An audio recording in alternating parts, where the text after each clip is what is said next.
What's shaking, collectors? So, been a bit of a year for Transformers, hasn't it? What with Siege and all that coming out, and the whole talk of reboots of the movies, and maybe even the Beast Wars sequel we've been waiting on, and maybe even a few Optimus Primal releases, on top of just a bunch of other stuff coming out for Transformers. It's been well interesting, including the new Studio Series molds for the 1986 Transformers the movie. Yes, even amidst of what appears to be the apocalypse, it seems Hasbro can't be kept down and will continue to truck on making pieces of plastic for us to greedily pick up with our money whenever we so choose. And of course, in the middle of all these waves of Transformers that they shoved into stores, we get this little bundle of Bumbles and the Studio Series 49 Bumblebee.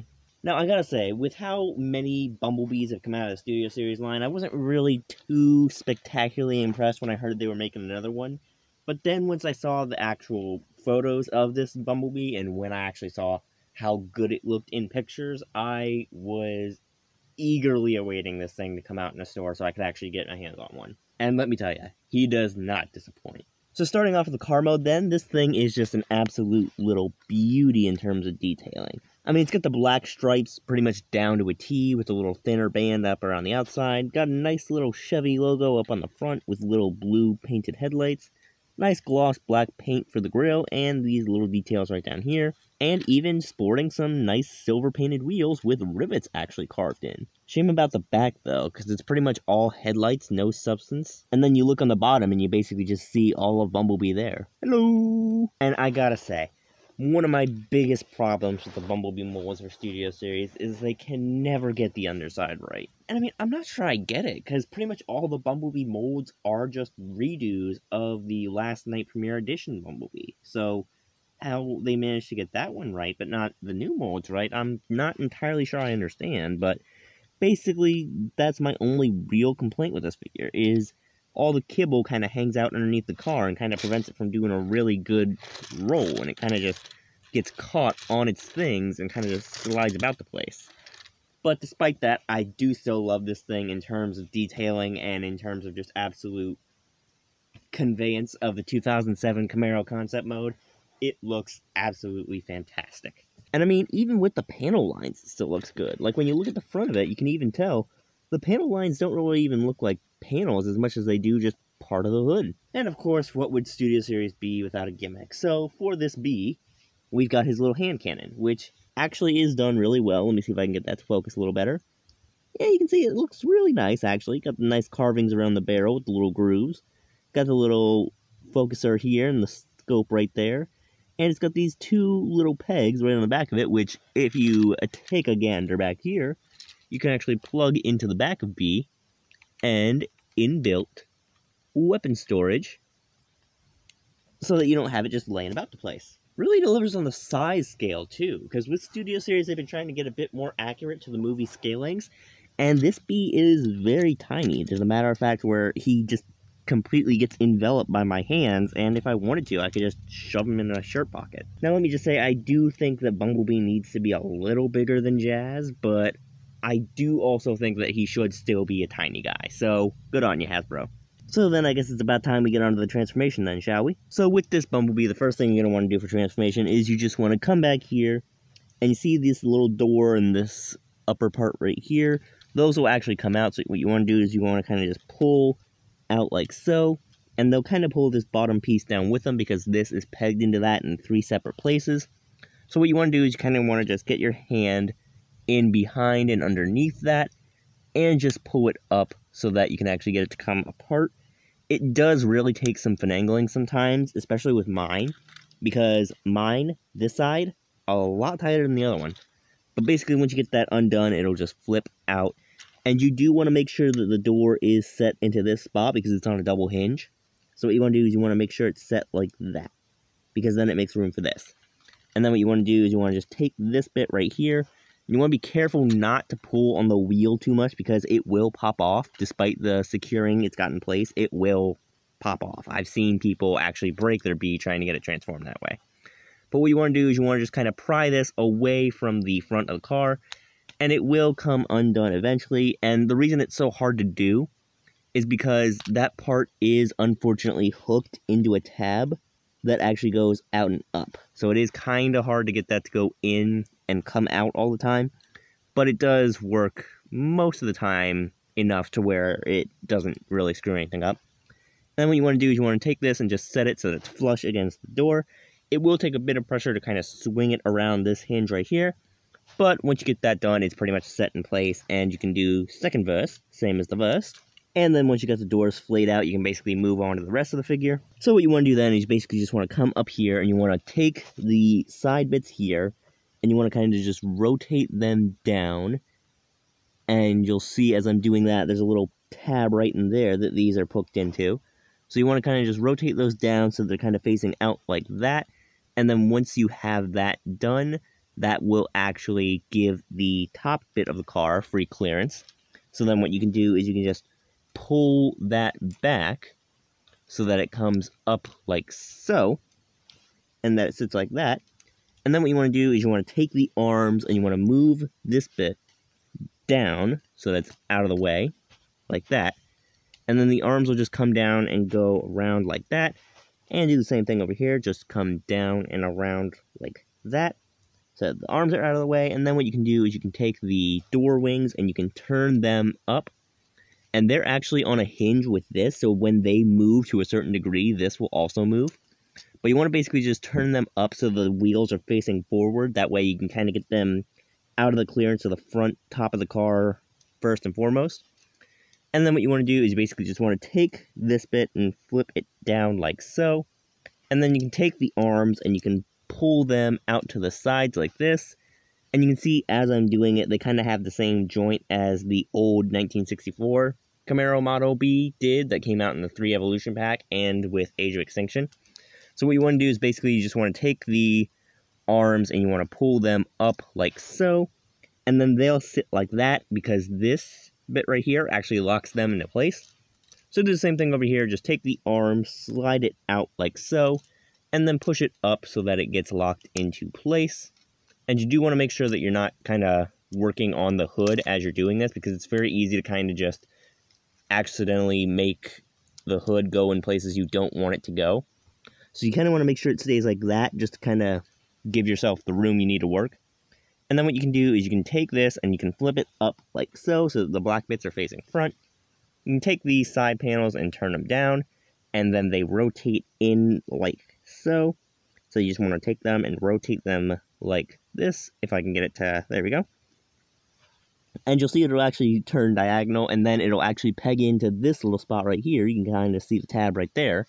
So you want to kind of just push in, and it is on the cylinder joint, so it will slide in nice and easy. And then you want to do the same thing over here, just take this, turn it around like so, and it'll just peg in right there.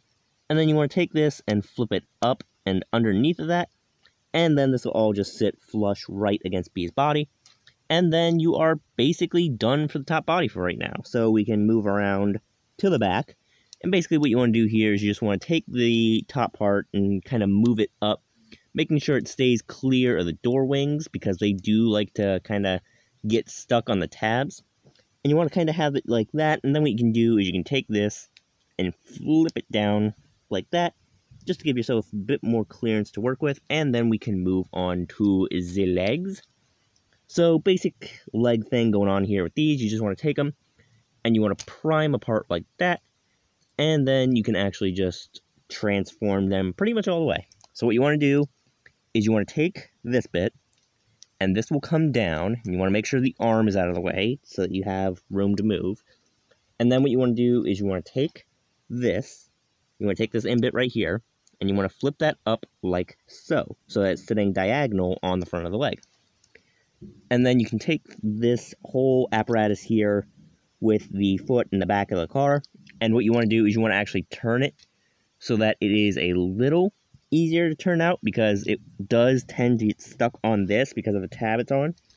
But you want to kind of turn that a little, and you want to just pull it out like so. So as you can see, like that, and it'll kind of just go perpendicular to the rest of the leg. And then once you do that, you can kind of just take this and make it so that it sits flat against the front of the leg. And then once you have that done, you can take this bit right here that will make up the inside of his thigh, and you can see there's a there's a little tab in there that this will peg into. You can kind of see the tab right there if I get my fat thumb out of the way. And then you want to just take this and make it go up, and it'll tab right into there, like so. And then what you want to do is you want to take the back window bit and push that just so it sits flush right there. And then actually by turning this around, like so, and making sure it lines up with the bottom of this, like that, then it will actually sit flush and kind of lock that foot into place. And then what you can do is you can take the foot and push it in, and you see it's on that kind of circular, flat-based hinge. So what you do is you push it in, and then you're able to rotate the foot up, and then you can finish pushing it in all the way to where you have the foot basically all the way in. And then you just push this back to where it's like that, and that is the leg transformed for the most part. So then you want to do second verse, same as the first. Take all that apparatus and flip it like that. Turn this so that it's easier to make it come out, and then just kind of work it.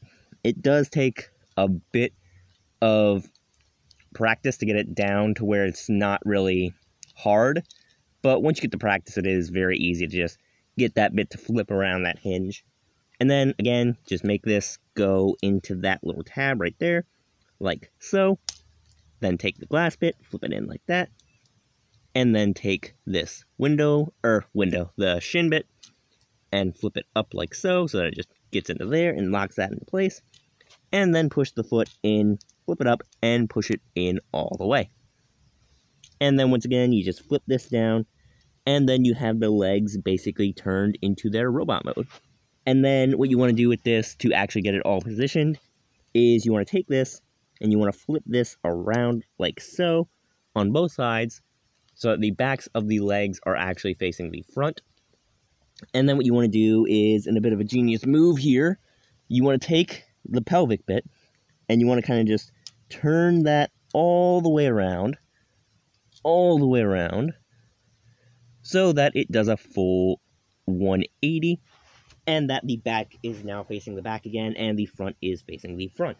And then we are pretty much done. So all you want to do after you've done that is basically just come around back here, and you'll see that there is a little hinge right up here, if I can get the light to shine on it.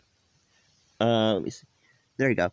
You can see there's a little hinge right back in there, and there is a spot in the middle of this that's completely empty, and I know it's hard to see because of clear plastic, but that will basically just come around here and slide into where it positions right on that, and then the hood will just set into place like so. And then you can just position the wings however you really want to position them. I kind of like taking them out like so, and then bringing them down, just because it makes it a little easier to say, okay, that's how I want them to go, and they have a thing to rest on. And then you can just take the door bits that are on the end and flip them down like so that they're sitting nice like that. And then what you can do is you can basically just take his arms and push on this bit right here, and that will actually flip out and lock into place for the robot mode. And talk about a change of pace making the man, because wow, this Bumblebee gets significantly better once it gets into robot mode. So let's get a bit closer so we can take a look at his face hole. So we can see we got the tiny little Autobot logo here, and we actually do have the Battle Mask mold on. I really like this mold, honestly. I really like this kind of Battle Mask look that they got going on. It looks, to me, better than most of the ones they've come out with before, because most of the other ones have kind of just been little round plates that shove over the face. But this one is actually kind of flat like we see in the movie. I'll turn it, yeah, you can see it's kind of flat like it is in the movie. And we do have the black kind of lenses that he's got over his eyes. No blue paint, though. A little disappointing. We can't see his little blue shiners coming through the... I don't know what to call those. I don't really know what to call those. Nice bit of black paint up here to kind of detail where the mask isn't actually still hanging. We got the ears back here, not really flayed up like they are in the Bumblebee mold for the movie, but still doing a nice bit of job. And we can see on the chest, he's still got those racing stripes, and now we actually have them depicted in a kind of way that actually looks like they should, that they're not too comically large, and they're not really that out of place for the robot mode, because with the previous molds, it's pretty much always been the stripes are just over the chest, and they look like they do in the vehicle mode, but it kind of takes away from some of the proportion a little bit. But here, everything's just downscaled so lovely, and it actually does really feel like it belongs on this figure. talking of belonging on this figure, can we take a look at that chest? Because, wow, that is one of the best chest molds for a Bumblebee I have seen in a long time.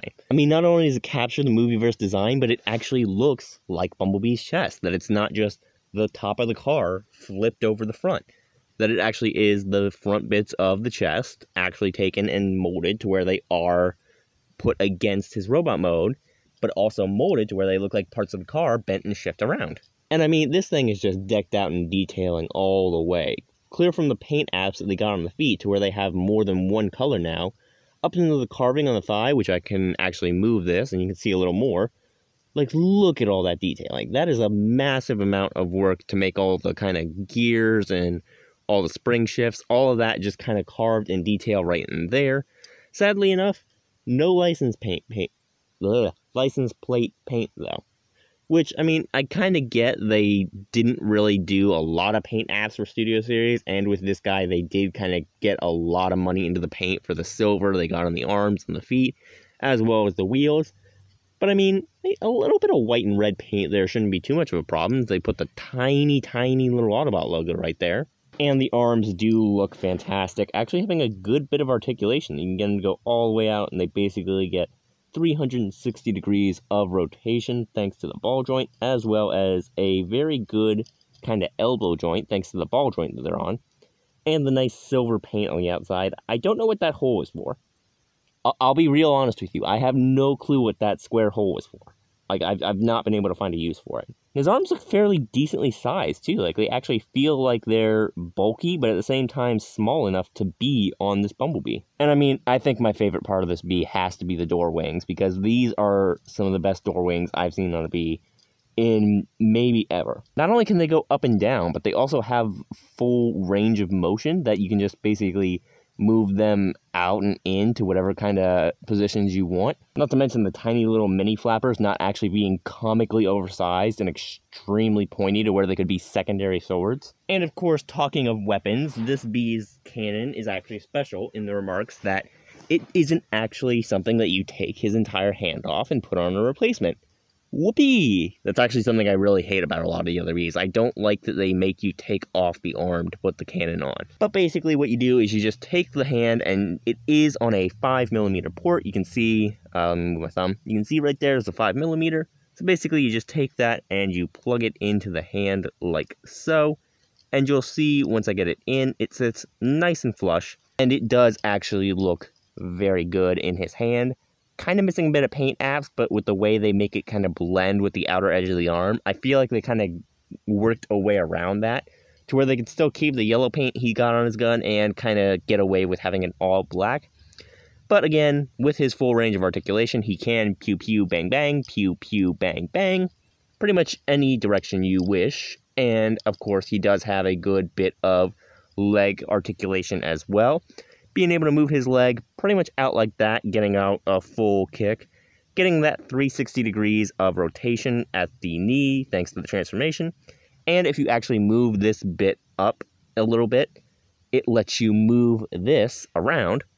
And if you put it back down, it gives you a nice little bit of ankle tilt. And I do actually really like that they gave it a way to get around its own transformation that doesn't really break the figure. I actually really enjoy that. And bringing it back to scale size, this bee actually is fairly decently sized, that he does stack up nicely with Wavemate Deluxe Soundwave here, to where they're about equal height actually, and we both got these little arm articulations here, with Soundwave getting his little laser beaky buddy, and Bee getting, of course, his classic cannon, and getting absolutely dwarfed by the Studio Series Leader Class Blackout. Like, seriously, if he wanted, old BB over here could probably fit into Blackout's carrier. So yes, overall, I'd say this is a very well done Bumblebee. I absolutely love this thing. My only complaint is because I got it secondhand, a lot of the joints are loose, and some of the paint's kind of scratched off. And of course, the little bits and pieces I mentioned there in the vehicle segment. But of course, that's bound to happen with a Studio Series Bumblebee anyway. So if you fancy picking this one up, I actually don't know where to get it this time. Yeah, unfortunately with all the figures Hasbro's been rolling out this year, there's also been a lot that have kinda disappeared from the markets. Like Studio Series Jazz and Ratchet and Ironhide basically all vanishing. Sideswipe mysteriously sliding off store shelves before you can even find him.